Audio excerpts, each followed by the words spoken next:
Coming up next on Arizona Horizon, poverty levels in Phoenix are at their lowest levels in years. Also tonight, we'll hear from private school officials who celebrate school choice, but not necessarily Arizona's school voucher program. And two endoscopic techniques promise to eliminate the need for more traditional invasive procedures. The stories and more next on Arizona Horizon.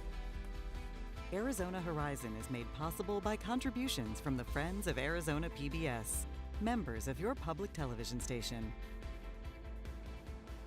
Good evening and welcome to Arizona Horizon. I'm Ted Simons. Poverty levels in Phoenix are at the lowest reported levels in years, with childhood poverty rates dropping close to 5% since 2019. Jessica Boehm from Axios Phoenix has been following the story, and she joins us now. It's good to see you again. Great to see you. Thanks for coming on here and talking about this. So the poverty level we're talking Phoenix, the Valley, Phoenix Metro. Phoenix Metro. Okay, lowest in 5 years, huh? Yeah, at least 5 years. And that while that's great, and we're definitely celebrating that, I think a lot of us who live in Phoenix kind of probably saw that and went, really? Because things can be a little rough economically here. I was going to say, we don't have many good economic news here when it comes especially to the poverty level. Okay, the number of residents below the poverty line right now is at 10%. It was 12% in 2019. Do we have an idea why that change? So we have seen wages rise, which is something that we didn't for a very long time in Phoenix. Our wages were very stagnant. Coming out of the recession, we had a really difficult time, more difficult than the rest of the nation. And we're finally starting to kind of climb out from that. And so that is one of the big reasons. And then obviously, as we talk about things like childhood poverty, there were several programs, especially during the recession, with child tax credits and other things that are thought to have helped. So the social safety net programs it looks like they did make a difference. They did make a difference, but I think like the big elephant in the room we need to address is that when we talk about the poverty level, we're talking about, we consider poverty at the federal level to be $32,000 about as an annual income for a family of four. Right. So as we know, surviving off of $32,000 in Phoenix is still very difficult. Yeah, and I want to get back more to that elephant here in a second here. But at the childhood poverty rate, 17% in 2019, 12.5% now. What about like single moms working, that kind of thing? That's exactly one of the reasons that our childhood poverty agency here has pointed to. We have more mothers in the workforce, especially those single mothers. We also, and their wages have risen.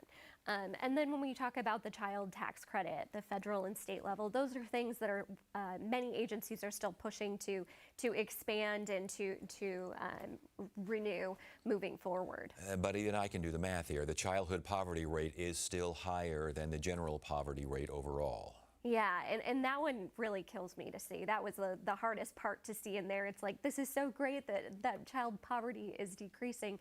We still have more children living in poverty in this country and in this state than we do adults. And the reason why that's so troubling, I think, is because we talk about cycles of poverty, right? And so if you have children growing up in poverty who are struggling to get proper nutrition, they have, unstable housing, the ability for them to go and learn at school and be successful is just so diminished, and it puts them on a path that makes it very difficult. You mentioned school, and you also looked at high school diplomas and those who got them and those who didn't, and there is a difference. There certainly is, and I think it's a really fascinating subject because we're having a big conversation nationally right now about, does college still matter in the world of AI and et cetera, and maybe we will readdress that in 5 years when AI is more a part of our lives. But as for right now, you can see a direct connection between your level of education attainment and your likelihood of living in poverty. And yet, the poverty rate, as you report, declined among those with a high school diploma. It was 22%, now it's 20%. Mm-hmm. That's a drop, that's good. And it actually increased for those with a diploma, but the increase was from 4.2 to 4.4. And again, the math says 4.4, not much better than 20%. Exactly. But it is interesting, the folks who don't have a college diploma, that drop. One thing that I think about a lot is, as we talked about at the beginning, the recession was really difficult in Arizona because our industry was almost exclusively tied to housing. And so over the last, 10, 15 years, we've really tried to diversify that and to have more options in kind of the advanced manufacturing sectors where you don't necessarily need a, high-end college degree to be making a decent living. And so I do wonder if there's something to be said up. Yeah, indeed. Phoenix, the poverty rate strong enough to where it's at a lower level than similarly sized cities? That's right, yeah. Houston, Philadelphia, these other cities that are, kind of considered our peer cities, and many others. We're on the lower end of big cities as far as poverty goes. But what if someone were to say, well, I think Phoenix is doing something right here, what's Phoenix doing right? Well, I think I would point back to the diversification of industry, and especially when I think of things like, it's hard to avoid talking about something like TSMC and those types of employers coming in that don't necessarily require those, obviously they have people who are highly college educated, but they also have people coming out of high school and making decent salaries. I think companies like that coming in have done really well for the state. And again, as we kind of referred to earlier, Phoenix hit especially hard, the Phoenix area, by the pandemic. So hard that maybe lessons were learned and maybe the recovery was quicker? I mean, you have to hope so. Yes. But yes, I think looking at how difficult the recession especially was coming out of the pandemic, I think we've seen just a much different situation. And there were also different social safety nets put in place in both times, and that certainly, especially on the childhood poverty. So before you go, and great reporting on this, and thanks again for coming on, what do we take from these numbers? So I would take them with a grain of salt. It is, of course, we are happy to see that people in that extremely low income level are rising up out of that category. But to me, I really think about the fact that there are still, by many estimates, more than half of our renters in Arizona are paying more than 30% of their income for rent. And that's a really unsustainable thing. So I think this is a moment to say, okay, we're on the right track, but we really need to look forward to think about how we keep going. All right, Jessica Boehm, Axios Phoenix, good to see you again. And thanks for joining us. And we will look forward to more reports in the future. Great. On Masterpiece Mystery. Of course they're here. What's going on? There's been a death at the sailing club. Is it murder? Sounds like you've rubbed a few people up the wrong way. There's something you need to see. If this is my last case as SIA, I've got to solve it. The Marlowe Murder Club on Masterpiece Mystery. Sunday night at 8 on Arizona PBS. On Masterpiece Mystery. You okay, mate? Jerry Cooper, what was he threatening you with? The only chance you have of saving anything is if you tell me the truth. We have a match to DNA material found on the sweatshirt of Jerry Cooper. Unforgotten on Masterpiece Mystery. Sunday night at 9 on Arizona PBS. Next time on Antiques Roadshow, Vintage San Jose, Hour 2. This poster ties for the most valuable piece I've ever appraised. Have these objects held their value since 2009? Find out next time on Antiques Roadshow, Vintage San Jose, Hour 2. Monday night at 7 on Arizona PBS.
New Vista Center for Education is a private school for pre-K through 6th grade students and focuses on what the center describes as advanced academics without limits.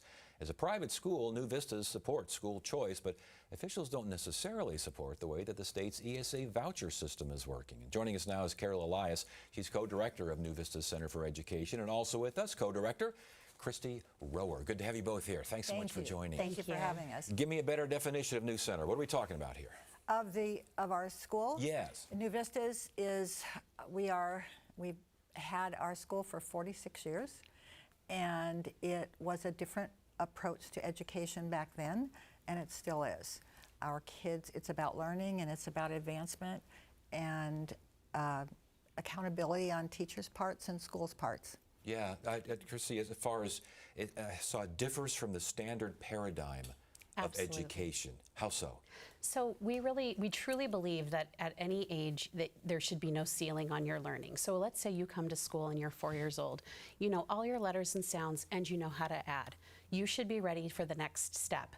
But you should be ready for the next step within your classroom with your developmental peers.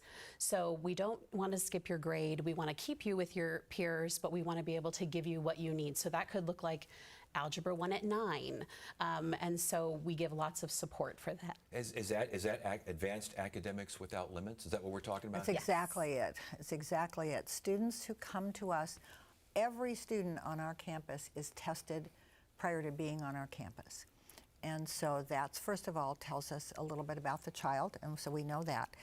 We just finished our fall testing. We have tested every student on our campus in 2 tests in some cases at the level that's their level based on either previous test scores or what we know about them. So at our school, you don't have to go to an older grade to learn something more advanced that you need. It should be taught so you can stay with peers. It sounds very individualized. True? Yes. Yes, it is. And we also believe that you should learn within, we typically do small groups. We don't want it to look like tutoring. We really do want you to have a peer connection and that motivation that comes within Peer Drive. But we also believe that data should back up everything you do. And that also means teachers need data right away. Our team has been working for the last month to get teachers' data now and not wait till after you don't have those students anymore. Yeah, and Carol, I think right now public school teachers are probably watching and going, boy, I'd love to have that in my classroom, in my school, in my district. I know. Why can't public schools do what you're doing? I think it's a number of things, but I think it's how you allocate money. I think it's how you prioritize. Teachers have to have data in order to teach higher levels. You can't just have a child wish they could take geometry and they're 7. You know, you have to have data to support it's the right thing to do, and teachers need to have that too so that they can group their children, and that's what we do. The classrooms, some of them might have 4 math groups, some of them might have 5. We also have a little more help for our teachers too. Yeah, and that's what I want to talk about, especially as far as ESA, the voucher program here, because as a private school, you benefit from the program, I'm sure, but you also have questions and concerns. Who wants to take that? So I think one of the most, to piggyback on what Carol was talking about, we have 400 students right now on campus. We have 150 employees. And that is because what we believe should happen with tuition is to really invest in high quality staff. We know what we're asking is not possible of a teacher of 30 students. It's just not possible, even the best teacher. So one of the things that we believe with ESA is that we believe that money should be very much within core academic learning and growth. And then how is that measured to be sure that we're doing right by children?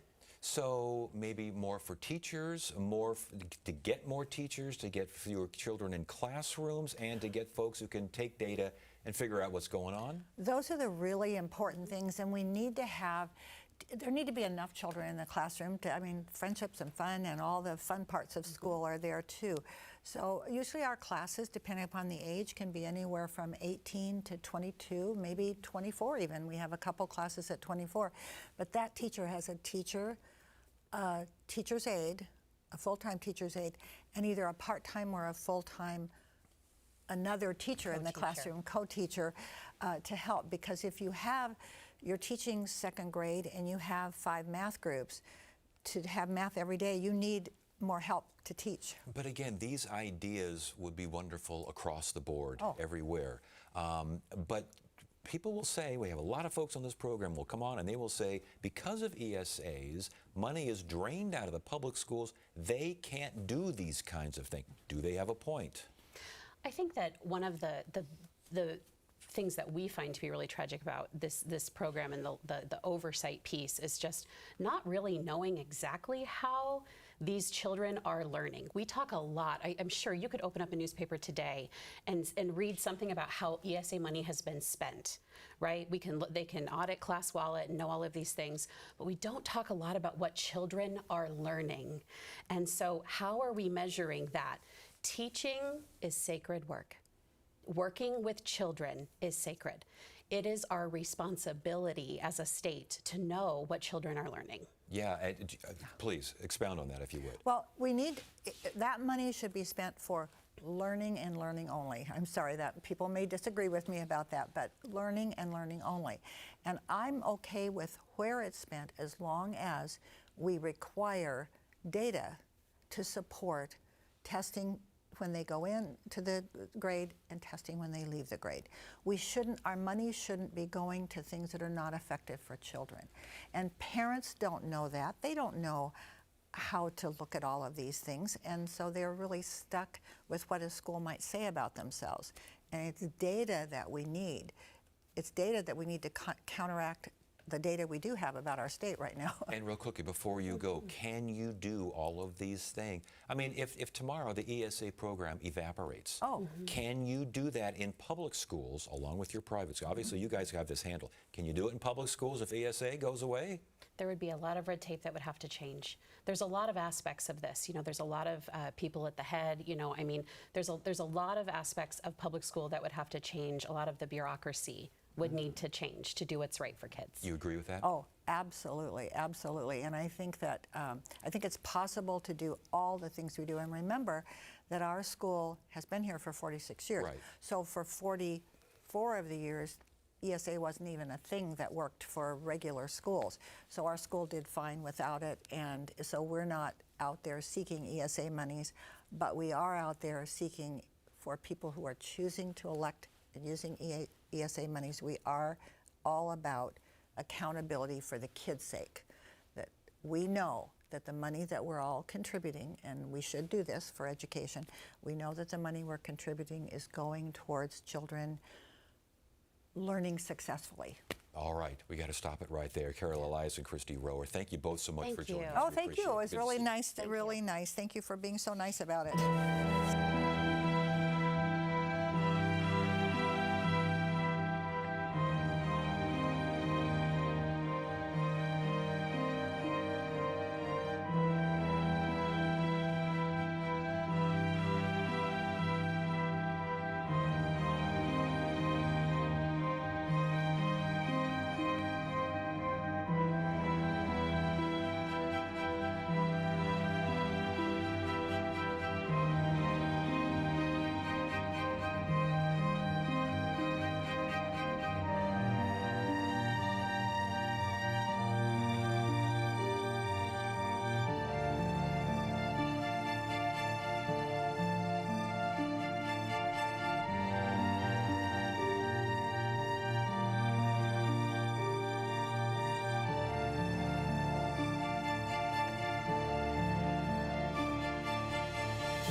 I'm Amna Nawaz. Tonight on the NewsHour, the Federal Reserve lowers its key interest rate amid pressure from President Trump. That's coming up at 6 on Arizona PBS. Two non-invasive endoscopic procedures promise to eliminate the need for patients to undergo more traditional invasive procedures. The goal is to give patients a quality of life not previously available when dealing with complex bowel surgery. To learn more, we welcome Dr. Neil Sharma. He's the Chief of Gastroenterology at Banner MD Anderson Cancer Center. Welcome, Doctor. Good to have you here. Thank you for having me. All right. What is endoscopy? Yeah, endoscopy is a procedure whereby you're put to sleep and we go with the camera down through a natural orifice, in this case through your mouth, and that allows us to access internal organs. Okay, what we're talking about now are new endoscopic procedures. What changes? Well, the world of endoscopy has changed a lot. I think the world of surgery and medicine is rapidly evolving as technologies get better. Because the technologies advance, it lets us do things in a fashion that's less invasive and has less consequences for recovery for the patient. We call that morbidity. So before, you would go down with an endoscope, and perhaps all you were limited to do is take a look if someone has evidence of reflux or an ulcer in their stomach. That's a small camera, maybe about the size of an aspirin tablet around, and it could take biopsies. We've now reiterated those scopes with new technology to do new procedures. All right, and let's talk about a couple of these procedures. The first one's called, and I'm going to sound really smart here, but I have no idea what I'm talking about, gastrojejunal bypass. That's correct. What is that? Yeah, so we use a different type of scopes. We have all different scopes. So some scopes look just directly at the inner lining of the stomach or esophagus. In this case, we use a scope that has an ultrasound, so we can look through the stomach at an adjacent limb of bowel. It actually looks like the procedure is on the screen here. So what you're seeing is, by taking ultrasound, we find an adjacent limb of bowel to the stomach, and then we take a needle that's cauterized, and we actually go through the stomach and into this limb of bowel that's adjacent. What you'll see is that needle opens up a catheter or a stent. Here it's opening up now. Yes. And then it actually pulls that adjacent limb of bowel to the stomach. So now you have a hole between the stomach and that bowel, and it's connected. It's an anastomosis or a connection. And why would you do this? We would do this on cancer patients who are obstructed, means they have a blockage. So they have a blockage. In this case, it was a patient who had a blockage from pancreas cancer, so they couldn't eat. And so this allows us to bypass that area. Stomach cancer, I imagine, will be affected as well? Absolutely. Okay, so is it for obviously cancer here, but any kind of blockage, would this work? Any serious blockage? That's right. Any blockage, typically in the lower part of the stomach or the first part of the small bowel, could be bypassed with this specific procedure. There are other areas that we can connect as well. Is it a bypass that lasts forever or needs to be updated every now and then? It's really as long as the patient needs it. We're finding patients have been able to go with this particular stent in place for 2 years or greater. Yeah. If we need to exchange the stent, the bypass will remain. What about risks as opposed to, benefits are kind of obvious, I think. What about the risks? Well, a little bit first on the benefits. The benefit is that we're doing this without an open incision. Yes. So previously we had to do open incision, then we went to laparoscopic or robotic, but that still requires incisions to recover from that can get infected and limit your time to get back on chemotherapy. Here we're doing this all with no incisions. Wow. The risks are similar to other surgeries. Okay, what about, like, I would imagine the amount of food your stomach could hold would be affected, would it not, or would it be? Well, this type of connection allows most patients to return to a fairly normal diet over a period of time. Okay. All right, the second procedure is an ultrasound transgastric procedure, and that is? Yeah, that's a similar procedure. So we also use a type of scope that has ultrasound, and this is for patients who've had a prior gastric bypass. What happens is the two stomachs are now excluded. In some scenarios, we need to get back to that other area that's been excluded. So again, in the past, we've had to do laparoscopic or robotic. Now we connect the two stomachs back together, and then from there, we can go into that excluded area and find cancers or perform therapies. Wow. This is for folks, again, who've had gastric bypass surgery. Is this an outpatient procedure? It can be done outpatient. Often patients show up to the emergency room with these types of symptoms, or they show up to an urgent care clinic or their physician. And you're talking about gastric bypass, and I thought I was reading about maybe gallstones that would be affected as well? Yes, so some of our cancer patients get affected with cholecystitis, infection of the gallbladder from stones. Some of those patients need to remain on their chemotherapy. So we don't want to do a laparoscopic or robotic procedure because that limits the time in which they have to recover. So instead, we do the same thing, connecting the gallbladder to the adjacent bowel for immediate relief. And what kind of recovery time are we talking about here? I mean, with the procedure itself, that type of procedure for the gallbladder is done in about 30 minutes. They wake up, the breathing tubes are pulled out, and they're eating the same day. Most importantly is they can resume their chemotherapy almost immediately, which is really the goal for us, right? These are patients with cancer that need to remain on their cancer therapy. As far as recovery time for the first procedure that we talked about, a little longer for that one maybe? Yeah, we typically advance their diet over a period of 1 or 2 days, but they don't feel much, right? Because there's not open incisions to recover from. Yeah, the minimally invasive aspect is the bottom line here. That is a big deal. Absolutely. Using pioneering technologies like this to make it more efficient to be able to perform the procedures and less recovery time means patients get better outcomes, they get less risk, and overall the time that it takes to get back on your feet is much more quick. Well, can it be further refined, do you think, or is this? Absolutely. We're on that process right now. So while these procedures have been out for anywhere for 2 to 5 years, I've been involved with a series of studies, both at prior institutions and now at Banner Health. And so these studies are allowing us to use new technologies so we can constantly reiterate. We keep getting better every year. Dr. Neil Sharma, again, Banner MD Anderson Cancer Center, with some very interesting stuff regarding endoscopy. Thanks for sharing. We appreciate it. I really appreciate your time. You betcha. And that is it for now. I'm Ted Simons. Thank you so much for joining us. You have a great evening.